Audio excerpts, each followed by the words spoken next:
அன்பர்கள் அனைவருக்கும் வணக்கம். வாழ்க வளமுடன். இன்றைய தலைப்பாக தெய்வத்திற்கும் நமக்கும் மனிதர்களுக்கும் எப்படி தொடர்பு ஏற்படுகிறதுன்னு பார்ப்போம். பொதுவா உதாரணத்துக்கு ஒரு தெய்வத்தை நம்புவது, சரணாகதி அடைவது என்பது பக்தி.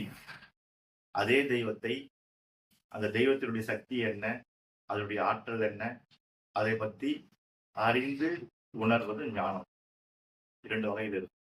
இதுல பக்தி வகையில மனிதத்துல இந்த தெய்வ சக்தி, இறைசக்தி எப்படி நம்மளோட ஊடாகுதுன்னு பார்ப்போம்.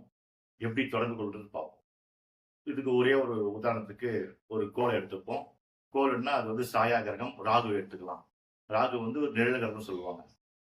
அப்ப அந்த கிரகம் நம்மில் அந்த தெய்வத்திலிருந்து நமக்கு எப்படி செயல்படுது? ராகு என்றால் நாகாத்தம்மன், புற்றுக்கோயில், துர்க்கை அம்மன், இந்த மாதிரி இடங்கள்ல ராகு அங்க டெவலப் ஆகிருக்கு.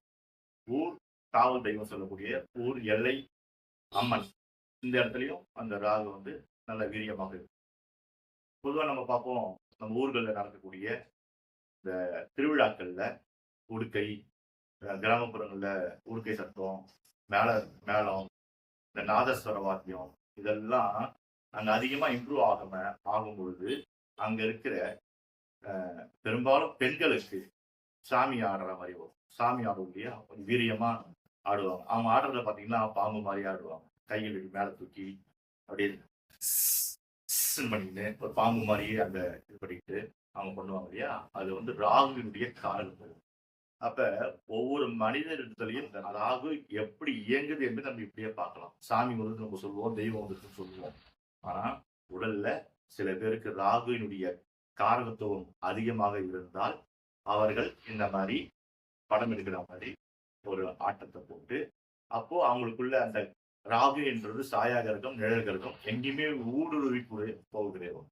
அப்ப இவர்களுடையும் அந்த ராகு சக்தி ஊடுருவி, அப்போ அந்த டைம்ல இருக்கக்கூடிய நிகழ்வுகள் யாரு என்ன கேட்கிறாங்களோ அதுக்கு அது பதில் சொல்லும். இந்த மாதிரி நம்ம பார்த்திருக்கோம். இது பெண்கள்ல நிறைய பேருக்கு வரும். இதே ஆண்களுக்கு பாத்தீங்கன்னா இந்த ராகு சம்பந்தப்பட்ட கெமிக்கல் சம்பந்தப்பட்ட சொல்லுவாங்க ராகு. அப்ப இந்த சாராயம், இந்த சரக்கு, பிராந்தி இதெல்லாம் சில ஆண்கள் நிறைய பேர் குடிப்பாங்க. ஆனா குடிச்சா அமைதியா போறவங்க இருக்காங்க. ஆனா கொஞ்சமா குடிச்சாலும் ஆட்டம் போறவங்க இருப்பாங்க. அந்த ஆட்டம் எப்படி போடுவாங்க பாருங்க. அவங்க ராகு மாதிரி போடுவாங்க. அப்படியே வீரியமா இருப்பாங்க. அப்படியே படம் எடுப்பாங்க. இந்த மாதிரிலாம் செய்வாங்க. அப்போ நம்ம உடம்புல தெய்வத்தினுடைய சக்தி, அந்த மாதிரி நம்ம கோயில்கள்ல போனாலே அந்த உடுக்க சக்தியை கேட்கும் பொழுது நமக்கு ஆட்டோமேட்டிக்கா அந்த தெய்வ சக்தி நமக்குள்ள வந்துடும். அப்புறம் நம்ம அங்க ப்ரெடிக்ஷன் பண்ண ஆரம்பிச்சிருவோம். ஆனா இங்க பாருங்க, இந்த ராகுன்றது இந்த பிராந்தியோ, சரக்கு இதை சாப்பிட்டு அவங்க ஆட்டம் போட ஆரம்பிச்சிருவாங்க. ஆனா சில பேர் அதை சாப்பிடுவாங்க, சைலண்டா போவாங்க, அவங்க எந்த பிரச்சனை பண்ண மாட்டாங்க. சில பேர் மட்டும் குடிச்சிட்டாங்கன்னா ஒரே அலம்பல், ஒரே அட்டகாசம், ஒரே போராட்டம், பிரச்சனை தான் அந்த வீட்டுல. அதுல குடிக்கிறது வேணாம்னு சொல்ல, குடிச்சா இந்த மாதிரி ஆட்டம் போடுறான மனுஷன் அப்படின்னு சொல்ற வாய்ப்பெல்லாம் நம்ம பார்த்துட்டு இருக்கோம். இந்த மாதிரி கிரகங்கள், இப்ப நான் சொன்னது ஒரே ஒரு ராகு மாதிரி தான் சொன்னேன். இதே போல சூரியன், சந்திரன், இந்த நவக்கோள்களும் நமக்குள்ள இயங்கிட்டு இருக்கு. அதெல்லாம் எப்படி இயங்குது? இதுதான் அஸ்ட்ராலஜி, இதுதான் வானியல், இதுதான் பிரபஞ்ச தத்துவம். இதெல்லாம் நீங்க தெரிஞ்சுக்கணும்னா நான் இந்த வீடியோ உங்களுக்கு கொடுக்குறேன். இன்னும் நிறைய விஷயங்கள் இது போல அடுத்தடுத்து வந்துட்டு இருக்கோம். இந்த விஷயம் உங்களுக்கு புரிதலா இருந்ததுன்னா உங்களுக்கு இந்த என்னுடைய கமெண்ட் பாக்ஸ்ல உங்களுடைய டேட் ஆஃப் பர்த் டைம் கொடுத்தீங்கன்னா, உங்களுக்குள்ள எந்த கிரகம் அதிகமா செயல்படுறது, எந்த கிரகத்தை நீங்க ஊக்குவித்தால் உங்கள் வாழ்க்கையுடைய செல்வ வளங்கள், குடும்ப பிரச்சனைகள் அனைத்தும் சரியாகக்கூடிய சில கிரக நிலைகள்லாம் உங்க ஜாதகத்திலே காட்டும். இதெல்லாம் நம்ம பார்க்கணும், பார்த்து தெரிஞ்சுக்கணும். அதனால நீங்க கமெண்ட் பாக்ஸ்ல சொல்லுங்க, உங்களுடைய டேட் ஆஃப் பர்த் டைம் கொடுங்க. முடிஞ்சா என்னுடைய செல் நம்பர் கூட இதுல இருக்கும். செல் நம்பர் மூலியமா தொடர்பு கொள்ளுங்க. உங்களுக்கு நான் அந்த கன்சல்டன்ட் கொடுக்குறேன். உங்களுடைய ஜாதக கன்சல்டன்ட் பண்றது ரொம்ப நல்லது. அப்பதான் உங்களுடைய கிரகங்கள்ல உங்களுக்கு யோகமான கிரகம் எது, அவயோகமான கிரகம் எது, அதெல்லாம் எப்படி டீஆக்டிவேட் பண்ணலாம், எப்படி ஆக்டிவேட் பண்ணலாம்னு உங்களுக்கு சொல்லிக் கொடுப்பேன்.